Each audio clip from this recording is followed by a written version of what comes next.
반갑습니다, 여러분.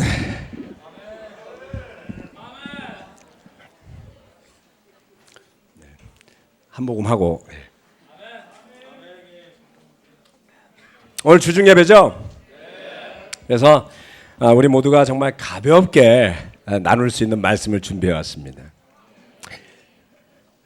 다양한 설교가 있습니다만은 때로는 좀 뜨거운 설교도 있고, 때로는 좀 차가운 설교도 있고, 때로는 좀 무거운 설교도 있고, 때로는 좀 가벼운 설교도 있어야 되지 않겠습니까?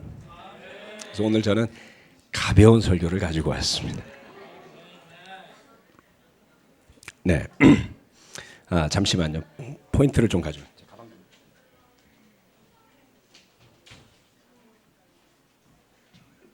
오늘 설교 제목은요, 마음이에요, 마음.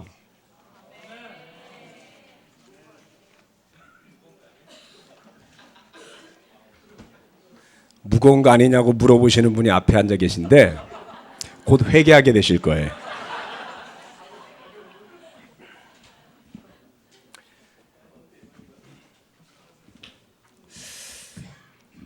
여러분, 우리 모두는 각각 삶의 필요들이 있습니다.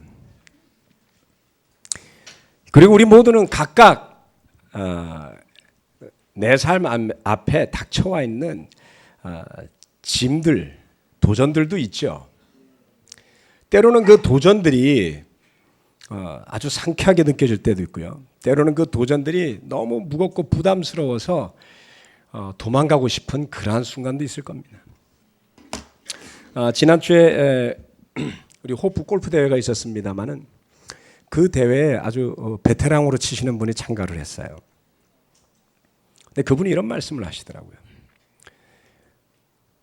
높은 액수의 금액이 걸려 있을수록 그 한 샷에서 자기는 골프를 치는 이유를 찾는다는 거예요. 지난 골프 대회에서 멘탈이 붕괴돼 갖고 피를 보신 분이 계신데요. 도전이라는 것이, 필요라는 것이 되게 무겁게 느껴질 때도 있고, 그것이 아주 기회처럼 느껴질 때도 있지 않나요? 저 오늘 지금 막 웰컴해 주신 형제가 10km를 도전하고 있다고. 뛰기 싫은 사람한테 10km 뛰라 그러면 죽을 것 같을 거 아니에요. 그런데 이 형제는 제가 느끼기에 막 그 도전을 아주 즐거워하고 기대하는 것 같아 보였어요. 맞나요? 네. 한동안 안 들어가던 이 뱃살이 들어가겠구나.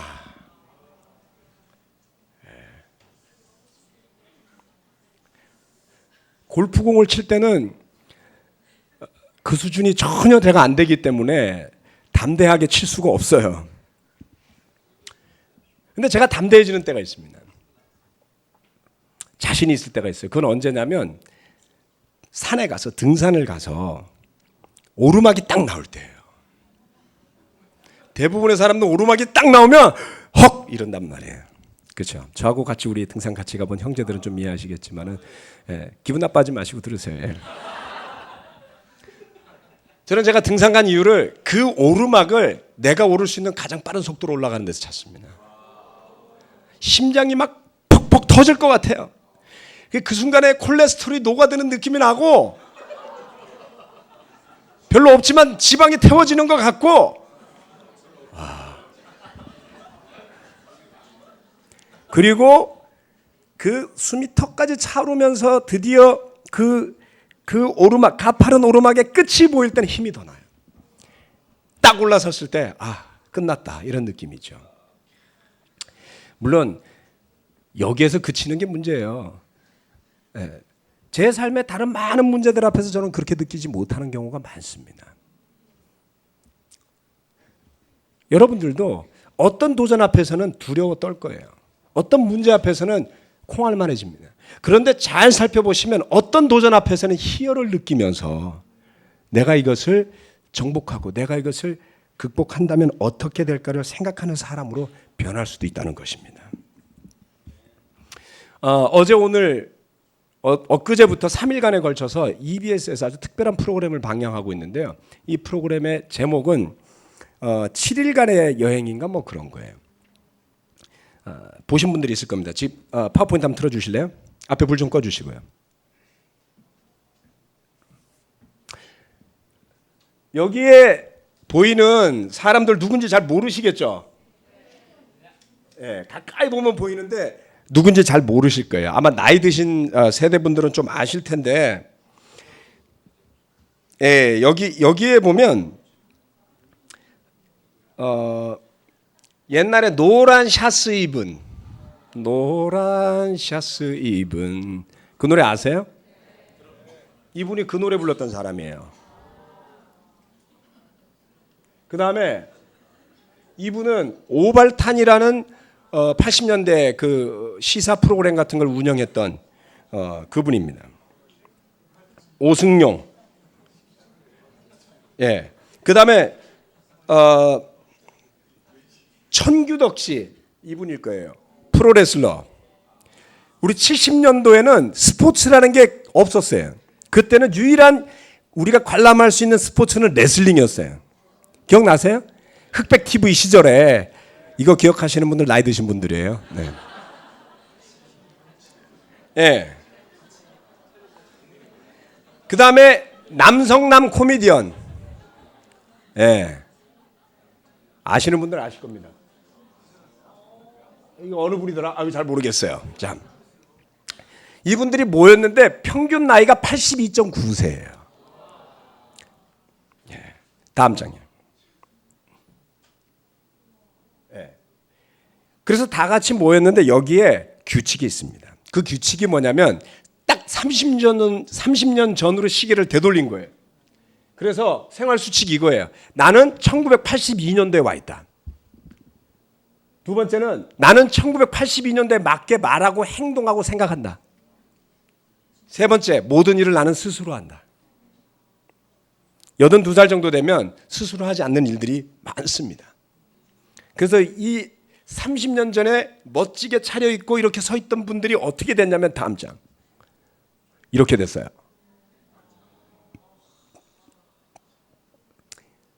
자, 이분이 노란 샤스 입은 그 노래를 불렀던 배우세요. 네. 우울증에 시달렸고요. 지팡이 없이는 세 발자국 걷기가 힘든 분이었습니다. 표정도 굉장히 우울하게 나와요. 네. 이분은 청규덕 씨, 네. 프로레슬러였던 청규덕 씨, 너무 말라서 네. 결국 이번 프로그램에 건강이 여의치 않아서 참가하지 못하게 됐습니다. 이분은 6.25 이전에 아주 아시아의 오드리 헵번이라고 불렸던 분이었어요. 네. 이름이 잘 모르겠네요. 하연남 씨, 하연남이라고 아주 정말 오드리 헵번처럼 생겼었어요. 그 다음에 여기에 이분은 잘 기억이 안 나네요. 이분은. 네. 이렇게 이런 분들이 다 모여가지고 일주일 동안을 같이 생활을 하는 겁니다. 놀라운 기적이 벌어지는 거예요. 일어나서요. 아침에 뉴스를 보면 1982년도에 전두환 대통령 당시에 뉴스가 나와요. 1982년도 10월 달에 보던 신문이 나옵니다. 제 중학교 시절이었죠. 예, 불 켜주세요. 들어가기 전에 사람들에게 프레젠테이션을 하는데 하나같이 일주일 안에 뭐가 달라지겠어? 라고 이야기를 합니다. 그런 척을 한다고 일주일 안에 뭐가 달라지겠어? 그런데요. 그 안에 딱 들어가자마자 이틀 만에 지팡이 없이는 세 걸음을 못 걷던 우울한 노란 샤스의 사나이를 불렀던 한명숙 씨가 지팡이 없이 다니기 시작을 해요. 얼굴 표정이 밝아집니다. 이 오발탄 하셨던 분은 오승용 씨는 시사 프로그램을 진행하시는 분들이 원래 약간 비판적이잖아요. 그래서 인터뷰하는 시작부터 해갖고 프로그램 진행하는 내내 비판적이에요. 되는 게 뭐가 있겠어? 표정도 비판적이에요. 근데 이분 표정이 슬슬 부드럽게 바뀌기 시작을 합니다. 저는 시작하기 전에 이미 결과를 예감할 수 있었습니다.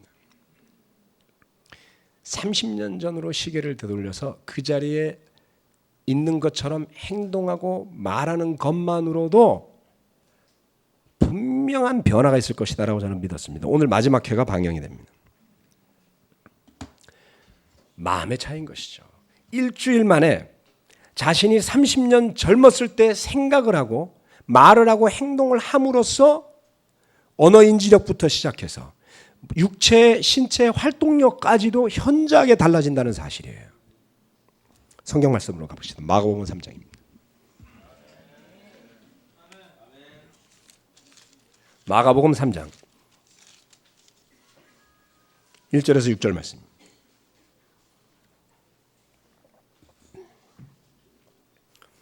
예수께서 다시 회당에 들어가셨다. 그런데 거기에 한쪽 손이 오그라든 사람이 있었다. 사람들은 예수를 고발하려고 예수가 안식일에 그 사람을 고쳐주시는지를 보려고 예수를 지켜보고 있었다.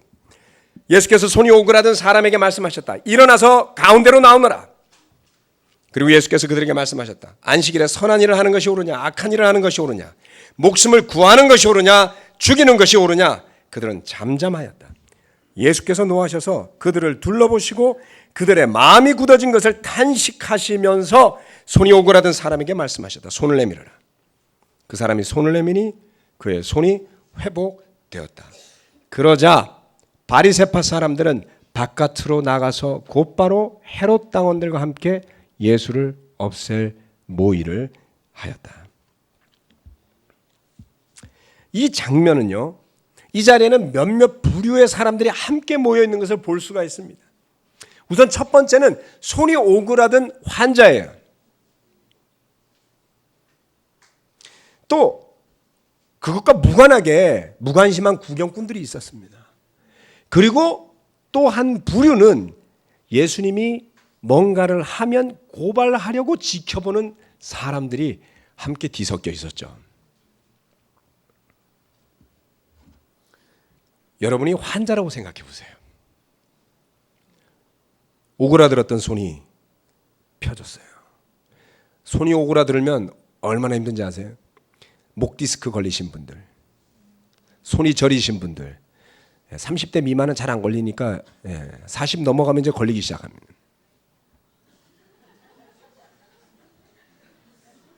괴로워 죽으려고 그래요.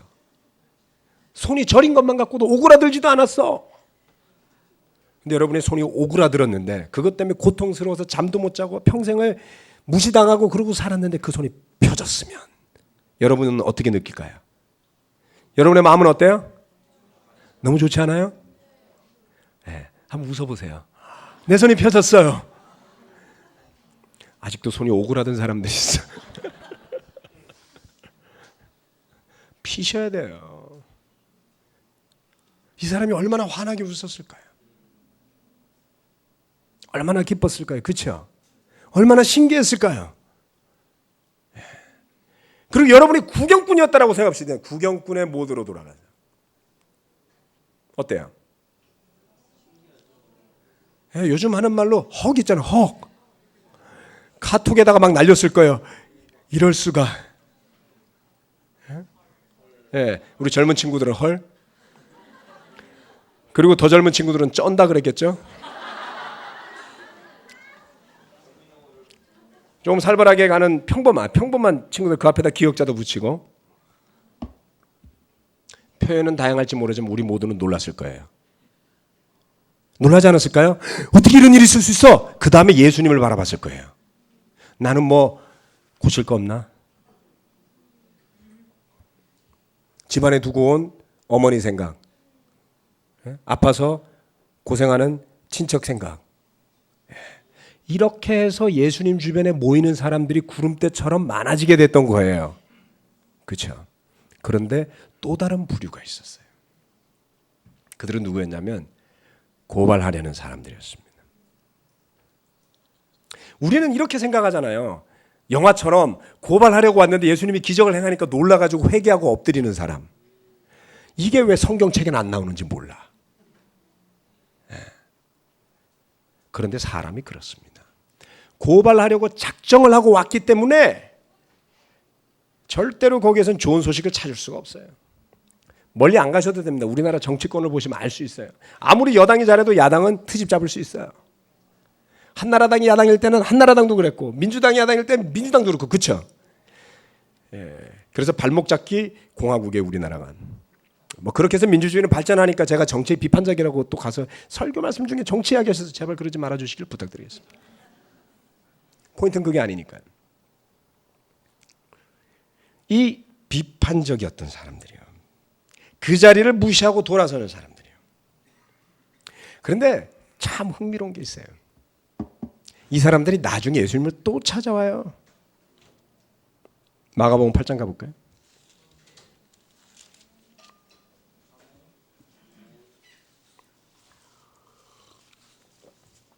8장 11절에서 13절입니다. 바리새파 사람들이 나와서는 8장 11절에서 13절 예수에게 시비를 걸기 시작하였다. 그들은 예수를 시험하느라고 그에게 하늘로부터 내리는 표징을 요구하였다. 예수께서는 마음속으로 깊이 탄식하시고서 말씀하셨다. 어찌하여 이 세대가 표징을 요구하는가? 내가 진정으로 너에게 말한다. 이 세대는 아무 표징도 받지 못할 것이다. 그리고 예수께서는 그들을 떠나 다시 배를 타고 건너편으로 가셨다. 바리새파 사람들이 예수님을 찾아왔어요. 그리고서 뭐라고 이야기합니까? 표징을 요구했어요. 뭔가 보여주십시오. 당신이 오실 메시아라면. 지난번에 안 봤어요? 봤잖아요.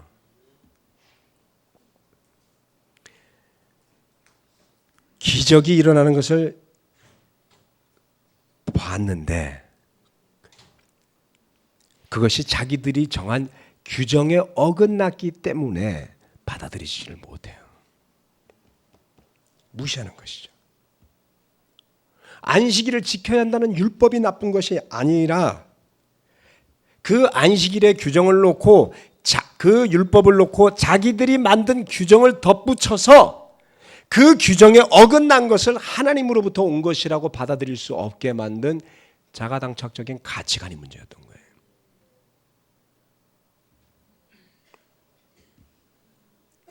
그것을 우리는 율법주의라고 부릅니다. 율법은 악하지 않아요. 그죠? 성경 어느 구절에도 율법이 악하다고 써놓은 게 없어요. 그런데 율법주의는 악하게 된 것입니다.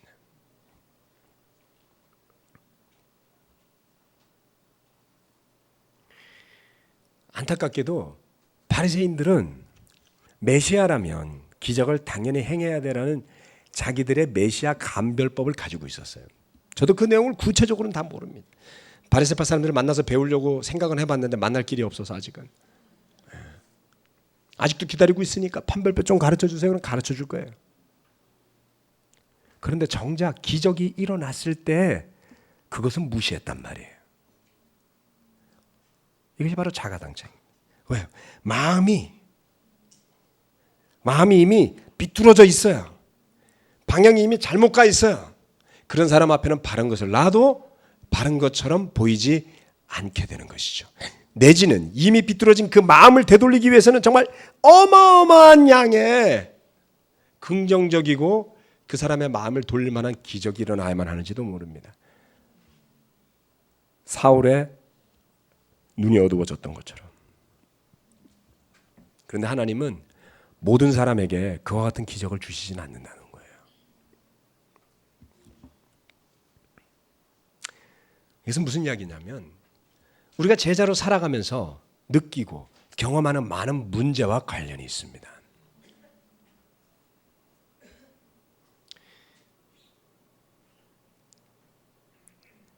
스스로 한번 생각해 보세요. 여러분 마음이 불편해요. 마음이 평화롭지 않아요. 그런 순간들이 있죠.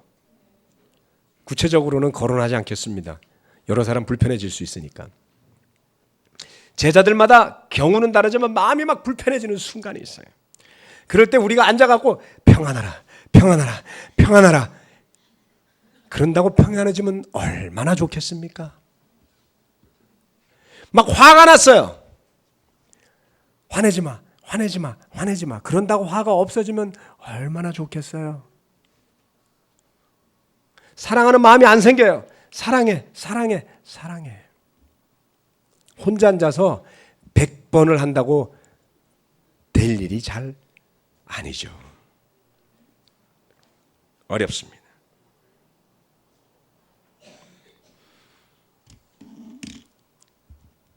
우리 믿음이 올바로 서기 위해서는 우리 마음이 하나님 앞에 올바로 서 있어야 되는 거예요. 그렇죠? 그런데 우리 마음이 정말 딱 올바로 서 있는 순간이 많은지, 아니면 조금 삐딱하다가 그 다음날 조금 더 삐딱하다가 나중에 아예 그냥 확 삐딱해지는 때가 많은지 한번 생각해 보세요. 최소한 세례받은 지 한 1년 이상 되시는 분들. 1년도 안 됐는데 그렇다고요? 그럼 문제가 있는 거예요. 어떤가요? 우리 마음이 정말 오락가락해요. 그렇죠? 한때는 죽이도록 밉다가 그 다음에 보면 이쁘기도 하고. 안 그래요? 얼굴 안 볼 것처럼 말하고 댕기다 나중에 보면 허그하고 선물 사주고. 그런 거 안 해보셨어요? 헷갈려하고. 한때는 저 사람 때문에 교회 가기 싫다 그랬다가 나중에 보면 베스트 프렌드로 살고. 이런 일 비일비재합니다, 우리 가운데.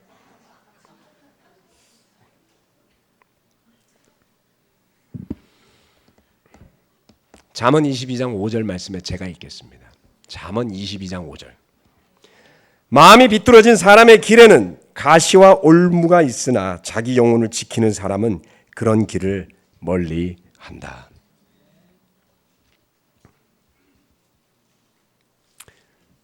내가 내 마음을 올바르게 하고 싶어도 문제는 내가 원하는 대로 내 마음이 그렇게 잘 세워지지 않는다는 게 문제예요. 그래서 세상에서는 그거를 바르게 세우려고 맨날 명상하고 산으로 가고 들로 가고 수련원으로 가고 오만 데를 다녀요. 거기서는 평안한 것 같다가 나오면 안 돼요. 보름 전에 싱글 수련회 갔다 오신 여러분, 모든 문제가 사라진 것 같고 눈물도 흘리고 부디 목사님 설교가 얼마나 좋은지 그 후광은 지금 어디에 있나요? 제가 그것을 무시하기 때문에 그런 게 아니에요. 그러한 체험은 반드시 필요하고 중요합니다. 그런데 우리 마음을 바로 세우는 일은 내가 세우고 싶다고 세워지는 게 아니더라는 것이죠. 주님께서 내 마음을 잘 세워주셔야만 해요. 제자로 살면서요, 경험하는 불행, 고통, 상처 이런 것들은 거의 다 마음에서 시작됩니다. 그리고 해결책도 상황이나 다른 사람에게 있지 아니하고 하나님과 여러분의 마음에 달려 있습니다. 만약 여러분이 그 해결책을 사람들한테서 찾으려고 한다면 헛다리 짚는 거예요. 왜냐면요, 그 사람들은 여러분이 원하는 만큼 해결해 주지 않을 것이기 때문에 그렇습니다.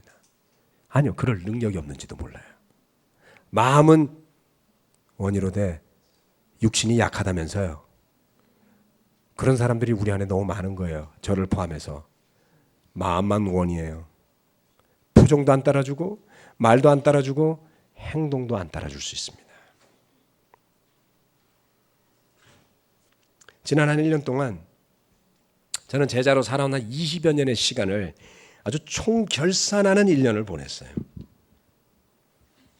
총정리, 아주 소중한 시간이었습니다. 그래서 주님은 그 시간을 통해서 제가 마땅히 깨닫고 회개하고 해야 할 메시지를 여러 사람들을 통해서, 말씀을 통해서, 기도를 통해서 정말 제자가 아닌 사람들과 이 사회 현상을 통해서까지도 저한테 알려주셨습니다. 다른 누구도 그것을 대신 해결해 줄 사람이 없다는 것을 제가 깨달았습니다. 그래서 제가 더 이상 누구도 쳐다보지도 않게 살겠다 이런 뜻이 아니에요. 내 마음의 문제는 내가 해결해야 된다는 것이에요.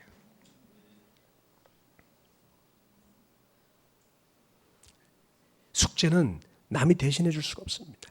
그게 저에게 주어진 숙제라는 것을 깨달은 것이죠. 그러나 감사하게도 마치 30년 전으로 돌아가서 그렇게 생각하고 그렇게 행동하고 그렇게 말하고 그랬더니 변화하는 노인네들처럼 변화가 일어나는 것이죠. 재미있는 통계가 있습니다. 많은 사람들이 웰빙의 시대가 있었고 요즘 힐링의 시대니까 그 두 개를 한번 합쳐서 좀 봐야 됩니다. 여러분들은 항상 시대를 선도하죠. 술, 담배 끊고 웰빙하고 사시는 지가 오래됐고요. 죄 고백하고 마음에 힐링 받은 지도 너무 오래돼 갖고 까먹은 사람들이 많은 게 문제예요. 우린. 아주 세상은 지금 웰빙과 힐링이 대세예요. 그래서 뭐를 합니까? 운동을 하죠. 운동 안 하면 요새 무식한 사람 돼요. 시대가 바뀌었어요. 옛날에는 머리 나쁜 사람이 운동하는 거라 그랬어요. 요즘 배운 사람, 여유 있는 사람이 하는 게 운동이에요. 그렇죠? 그 다음 또 뭘 합니까? 유기농, 오르게닉. 웰빙을 하는데 필수 조건이 있어요. 좋은 음식을 먹어야 돼요. 파크류 1층에도 호밀빵 파는 빵집이 생겼습니다. 저는 쳐다보지도 않습니다. 뺑드빠빠가 있기 때문에.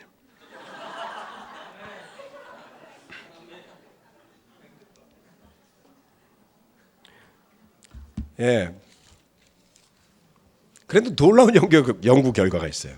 그게 뭔지 아세요? 그렇게 몸에 좋은 음식을 먹고 그렇게 운동하면서 여생을 보내는 사람들이 수명을 연장하는 효과가 2.5년밖에 안 된다는 거예요. 약 900일. 그러기 위해서 먹지 않았었던 내가 좋아하는 음식이 몇 가지며 그러기 위해서 즐길 수 있었던 많은 것을 하지 못한 게 도대체 20, 30년을 합치면 며칠이고 몇 시간이에요. 헛다리 짚은 거죠. 그런데 연구 결과에 의하면 잘 웃는 사람, 밝게 사는 사람, 별 다른 거 안 하고 살아도 그런 사람이 인상 쓰고 사는 사람보다가 7년을 더 산답니다. 예배당에 들어오시면서 인상 쓰고 들어오신 분 마음속으로 손 들어보세요. 찬양이 울려 퍼지고 밝은 예배당이 있고 형제 자매가 있는데 이유는 알 수 없지만 고개를 숙이고 들어오셨던 분들 나갈 때는 밝고 당당하게 나가셔야 됩니다.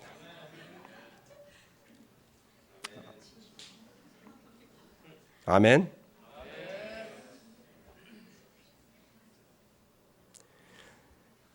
우리가 잘못하는 거예요.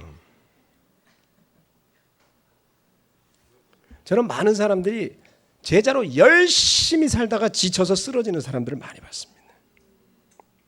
뭐 저도 열심히 살았으니까 쓰러질 뻔한 적도 있고 거진 쓰러졌다가 살아난 적도 있고 여러 번을 경험했습니다. 그런데 가장 안타까운 것은요.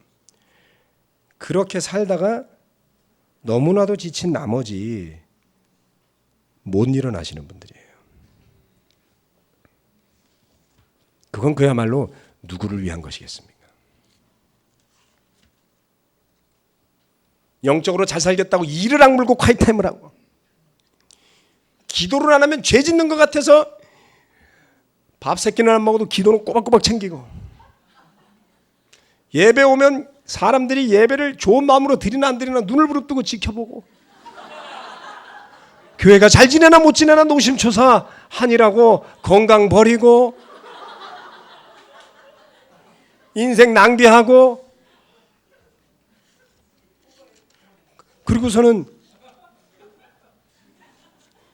그리고서는 한탄하는 경험 안 해보셨으면 여러분은 진정한 제자가 아닙니다.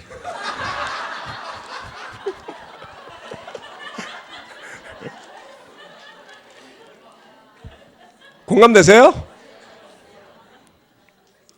제 이야기가 맞았죠? 무겁지 않다니까요. 잠언 4장 23절 같이 보시겠습니다.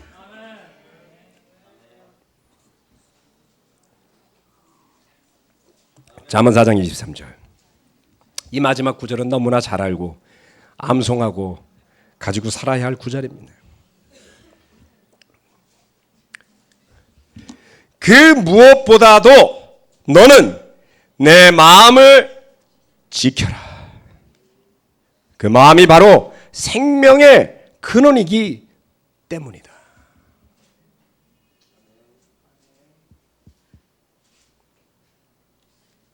(20년을) 제자로 살면서요, 정말 저는 별거 다 보고 별거 다 겪어봤습니다. 설마라고 했던 일들도 겪어봤고요. 나 같으면 저런 일은 안 당할 것 같아 라고 생각했던 일도 당해봤고요. 여러분이 와서 제자로 살면서 겪었던 험한 이야기를 얼마든지 저한테 하셔도 다 이해할 수 있습니다. 때로는 이렇게 생각하죠. 나는 복음을 전하겠다고 다 내려놓고 열심히 산 것밖에 없는데 왜 이런 일이 저한테 일어나요? 그렇게 묻고 싶을 때가 있어요. 그럼 하나님 아무 대답도 안 해주세요. 마음이 나쁠 때는. 마음이 좀 좋아지고 내 마음이 올바로 서 있으면 저절로 답이 보이더라고요.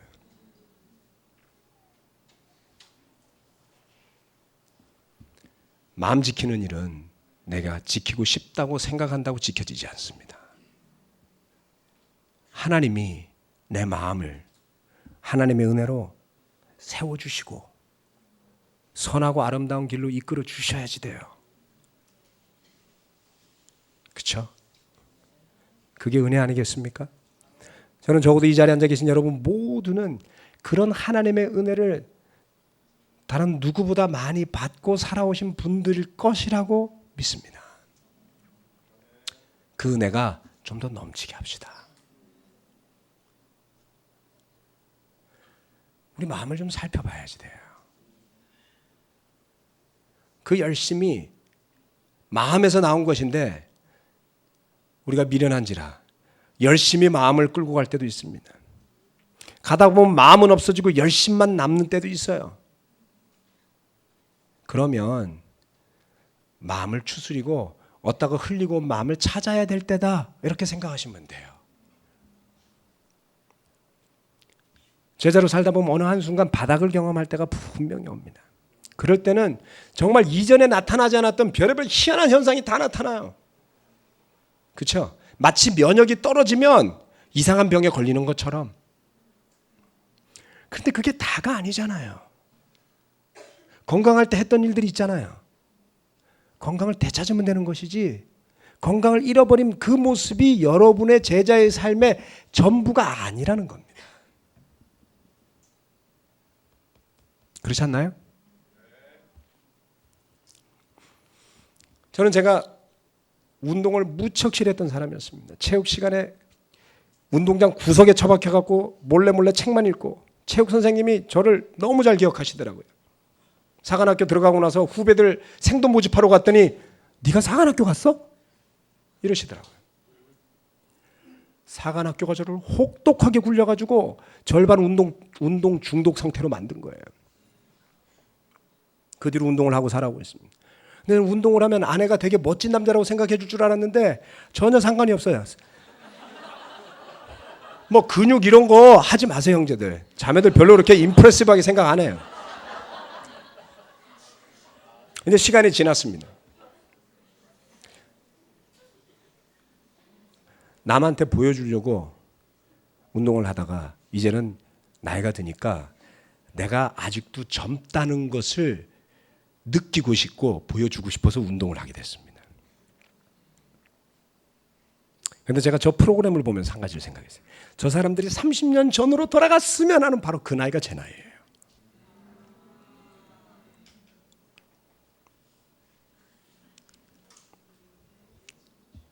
너무나 돌아가고 싶은 나이. 제 나이인 겁니다. 제가 결심을 한 가지였어요. 무슨 결심을 했냐면요. 사진을 보면 우울했어요. 왜요? 지금 내 모습이 제일 늙었기 때문에. 사진 보면 이야 당신 일로 와봐. 당신 나하고 데이트하던 시절에 말이야. 당신 29살 시절에 얼굴이 이랬어.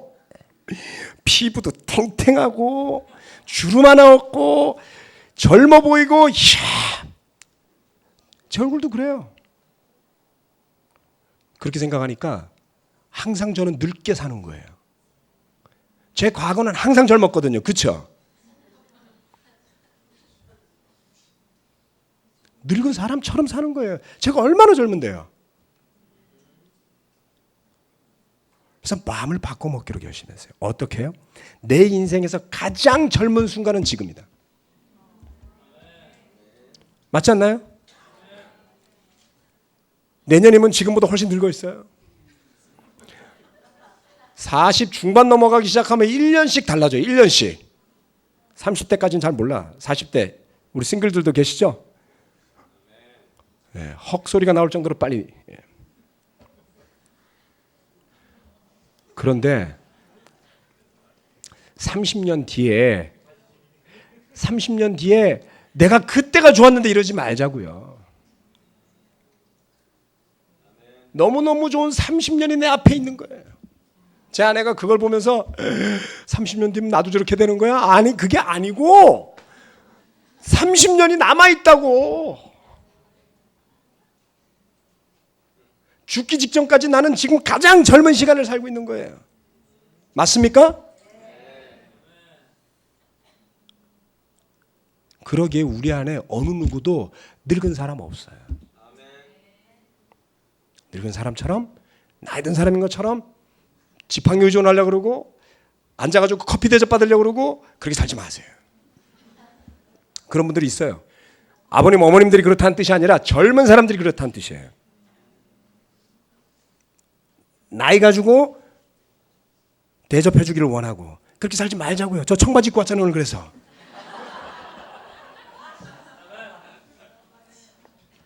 아멘.